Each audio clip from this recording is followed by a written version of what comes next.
12 अगस्त 1986 रात 11:40 दुबई के एक बंदरगाह पर समुद्र की लहरों के बीच खड़ा एक साया धीरे धीरे उस नाम में बदल रहा था जिससे आने वाले दशकों तक पूरा दक्षिण एशिया कांपने वाला था।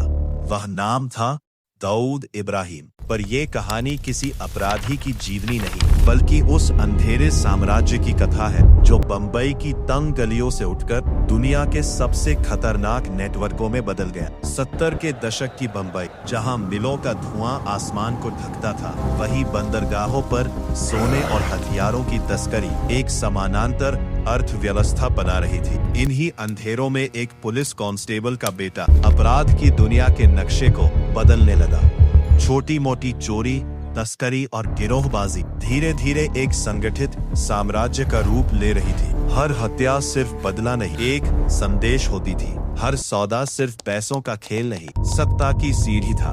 बंबई के अंधेरे में एक ऐसा नाम जन्म ले चुका था जो कानून से नहीं, भय से राज करता था। उस दौर में अंडरवर्ल्ड केवल अपराध नहीं था, वह शहर की धड़कनों में खुला एक अदृश्य शासन था। 80 के दशक के अंत तक डी कंपनी कोई गिरोह नहीं, एक छाया सरकार बन चुकी थी। हवाला, सुपारी, रियल एस्टेट, फिल्म उद्योग, बंदरगाह, सीमा पार नेटवर्क, हर जगह उसी का असर। कहा जाता है कई फैसले अदालतों में नहीं, अंधे कमरों में होते थे। फोन की एक घंटी मौत का फरमान बन जाती थी। मुंबई की रातें गोलियों की आवाज से पहचान बनाने लगी थी। इसी बीच दुबई, कराची और खाड़ी देशों के रास्ते अपराध का भारतीय नेटवर्क अंतरराष्ट्रीय तंत्र से जुड़ रहा था। लेकिन इतिहास का सबसे भयावह मोड़ अभी बाकी था। 12 मार्च 1993 दोपहर 1:28 मुंबई कांप उठी।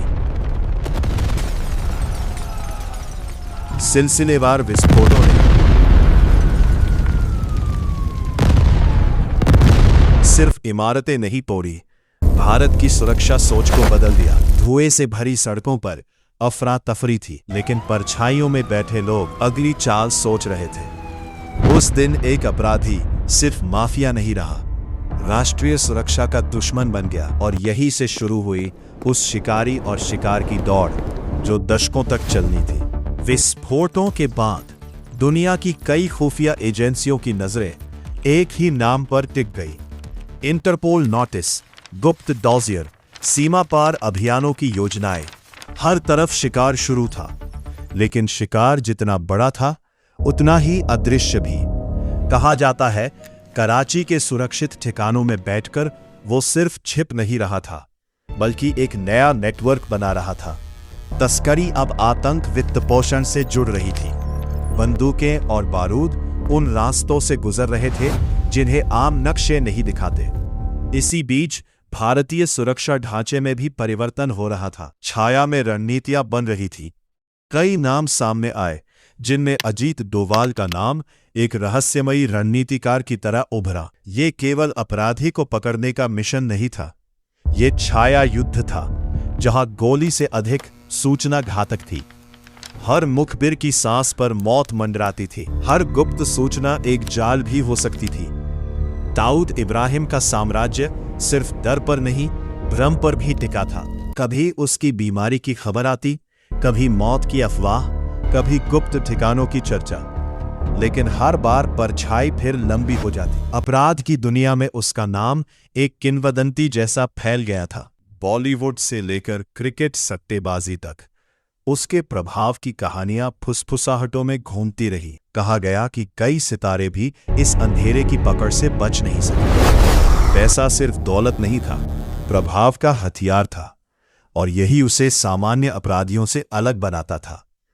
उसके नेटवर्क में लोग चेहरे नहीं, मोहरे थे, और मोहरों की जगह बदलना उसे अच्छी तरह आता था। लेकिन साम्राज्य चाहे जितना बड़ा हो, उसमें दरारें भी जन्म लेती हैं। डी कंपनी के भीतर विभाजन, विश्वासघात और टूटन शुरू हो चुकी थी। एक समय साथ चलने वाले नाम अलग होने लगे। छोटा शकील जैसे नाम इस साम्राज्य की परछाइयों में नई कहानियां लिख रहे थे। उधर भारत में सत्ता बदल रही थी, नीतियां बदल रही थी, और प्रतिशोध की भाषा भी। नरेंद्र मोदी के दौर में राष्ट्रीय सुरक्षा की चर्चा केवल सीमाओं तक सीमित नहीं रही। अंडरवर्ल्ड और आतंक के पुराने समीकरण फिर जांचे जाने लगे। खुफिया अभियानों, आर्थिक दबावों और वैश्विक सहयोग की परतें गहरी होती गई। मगर असली लड़ाई अदृश्य थी। कभी हवाला नेटवर्क पर चोट, कभी मुखबिर चैनलों पर प्रहार, कभी वित्तीय नसों को काटने की कोशिश। ये बंदूक की नहीं, नसें काटने वाली रणनीति थी, और इसी ने दाऊद के साम्राज्य को भीतर से कमजोर करना शुरू किया। लेकिन सवाल अब भी जिंदा था, क्या इतना बड़ा साया कभी पूरी तरह गिर सकता है? कराची की सुरक्षित दीवारों के भीतर बीतते वर्षों में वो नाम रहस्य बनता गया। दुनिया उसे ढूंढती रही, लेकिन वो एक व्यक्ति से अधिक प्रतीक बन चुका था। अपराध, राजनीति, खुफिया खेल और अंतर्राष्ट्रीय शक्ति संघर्ष सब एक बिंदु पर आकर जुड़ते दिखते हैं। और यही ये कहानी एक व्यक्ति की न रहकर व्यवस्था की कहानी बन जाती है। कैसे एक शहर की गलियों से निकला अपराधी भू राजनीतिक फाइलों में दर्ज खतरा बन गया। कैसे एक नाम दशकों तक खुफिया एजेंसियों के एजेंडा पर रहा, और कैसे अंधेरे में जन्मा साम्राज्य अपने ही भय से घिरने लगा। लेकिन हर साम्राज्य का सबसे खतरनाक क्षण उसका उदय नहीं, उसका पतन शुरू होने का क्षण होता है। और दाऊद इब्राहिम की कहानी में वह क्षण तब आया जब शिकारी ने शिकार को नहीं, उसके साए को निशाना बनाना शुरू किया। साल 2003, आधी रात, कराची के क्लिफ्टन क्षेत्र की बंद सड़कों पर असामान्य सन्नाटा था। ऊंची दीवारों के पीछे छिपे बंगलों में रोशनी कम थी, लेकिन खुफिया फाइलों में गतिविधि तेज हो चुकी थी। वर्षों से अजय दिखने वाला नेटवर्क अब अपने ही बोझ से चरमराने लगा था। जिन रास्तों से धन बहता था, उन्हीं रास्तों पर निगरानी बैठने लगी। हवाला चैनल टूट रहे थे, पुराने सहयोगी गायब हो रहे थे, और कुछ नाम रहस्यमय परिस्थितियों में समाप्त हो चुके थे। ये किसी एक देश की कार्रवाई नहीं, धीरे धीरे कसता अंतर्राष्ट्रीय शिकंजा था। साम्राज्य बाहर से विशाल दिख रहा था, पर भीतर संदेह, भय और विश्वासघात की दीमक लग चुकी थी। हर नया चेहरा शक था, हर पुराना साथी संभावित गद्दार। जिस अंडरवर्ल्ड ने दूसरों को भय में जीना सिखाया था, अब उसी के केंद्र में भय घर कर चुका था। डी कंपनी की सबसे बड़ी शक्ति उसका अदृश्य होना था, और अब वही उसकी कमजोरी बन रही थी। क्योंकि जब नेटवर्क चेहरे खो देता है, तो नियंत्रण भी बिखरने लगता है। मुंबई, दुबई, कराची, काठमांडू, बैंकॉक, जिन शहरों को कभी एक अदृश्य धागा जोड़ता था, वे धागे घिसने लगे। तस्करी के पुराने रास्तों पर नए खिलाड़ी आ चुके थे। अपराध की दुनिया किसी के लिए स्थायी सिंहासन नहीं बनाती। वहां हर साम्राज्य को अंततः चुनौती मिलती है। कहा जाता है, कई बार सबसे खतरनाक गोली सामने से नहीं, अपने घेरे के भीतर से आती है। और यही भय उस साम्राज्य के चारों ओर परछाई की तरह फैलने लगा। वर्षों तक दूसरों के पतन लिखने वाला नाम अब अपने पतन की संभावनाओं से घिर रहा था। इसी दौरान भारत की रणनीति और ठंडी होती गई। शोर कम, दबाव अधिक। कई बार युद्ध जीतने के लिए हमला नहीं, इंतजार सबसे घातक हथियार बनता है। अंडरवर्ल्ड के आर्थिक गलियारों पर चोट की जा रही थी। मुखबिर नेटवर्क गहराए, पुराने केस नई फाइलों के साथ फिर खुले। ऐसा लगने लगा जैसे दशकों पुराना हिसाब चुपचाप लिखा जा रहा हो।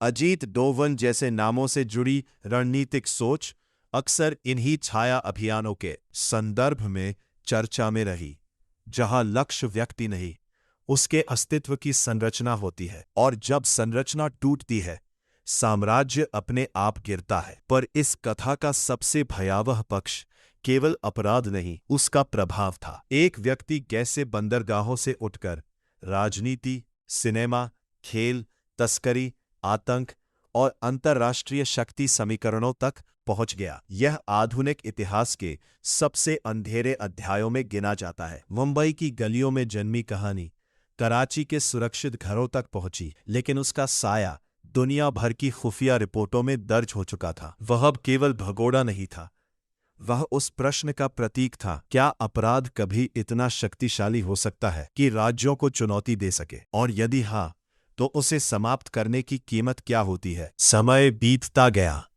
लेकिन रहस्य और गहरा होता गया। कभी स्वास्थ्य बिगड़ने की खबरें, कभी मौत की अफवाहें, कभी छिपे ठिकानों की फुसफुसाहटें, पर सच हमेशा धुएं में छिपा रहा। कुछ कहानियां प्रमाणों से नहीं, परछाइयों से चलती है। दाऊद इब्राहिम की कथा उन्हीं में से एक बन गई। जितना उसे दुनिया ने देखा, उससे अधिक उसे कल्पना ने गढ़ा, और यही किसी भी अंडरवर्ल्ड सम्राट की अंतिम शक्ति होती है, भय के रूप में जीवित रहना। लेकिन हर भय की एक सीमा होती है। एक समय ऐसा आया जब अंडरवर्ल्ड की नई पीढ़ी उस पुराने साम्राज्य को किंवदंती की तरह देखने लगी, सत्ता की तरह नहीं। प्रभाव घटने लगा, नियंत्रण कमजोर हुआ। जिन नामों से शहर कांपते थे, वे अब पुरानी फाइलों के अध्याय बनने लगे। यह धीमा पतन था, इतना धीमा कि शोर नहीं हुआ, पर इतिहास बदलता गया। शायद यही सबसे खतरनाक अंत होता है, जब साम्राज्य विस्फोट से नहीं, सन्नाटों में खत्म होते हैं। और फिर प्रश्न बचता है, क्या दाऊद इब्राहिम आज भी कहीं उसी साए में मौजूद है, या केवल एक ऐसी परछाई बन चुका है जिसे खुफिया दुनिया जीवित रखती है। कुछ लोग कहते हैं वो एक व्यक्ति है जिसे पकड़ा जाना बाकी है। कुछ कहते हैं वो पहले ही इतिहास बन चुका, पर शायद सच इन दोनों के बीच छिपा है। क्योंकि कुछ नाम मरते नहीं, वे मिथक बन जाते हैं, और मिथक अक्सर वास्तविकता से अधिक खतरनाक होते हैं। मुंबई की नम हवा आज भी पुरानी बंदरगाह गलियों से गुजरती है। उन दीवारों पर समय के निशान हैं, जहां कभी अंडरवर्ल्ड की फुसफुसाहटें गूंजती थी। पर अगर ध्यान से सुना जाए, तो उन खामोश गलियों में एक चेतावनी अब भी तैरती है। जब अपराध सत्ता से जुड़ता है, तो उसका अंत केवल गिरफ्तारी से नहीं होता, पीढ़ियों तक असर छोड़ता है। ये कहानी एक अपराधी की नहीं थी, ये उस अंधेरे की कहानी थी जो व्यवस्था की दरारों से जन्म लेता है। और हर बार जब समाज उन दरारों को नजरअंदाज करता है, कोई नया साया जन्म लेता है।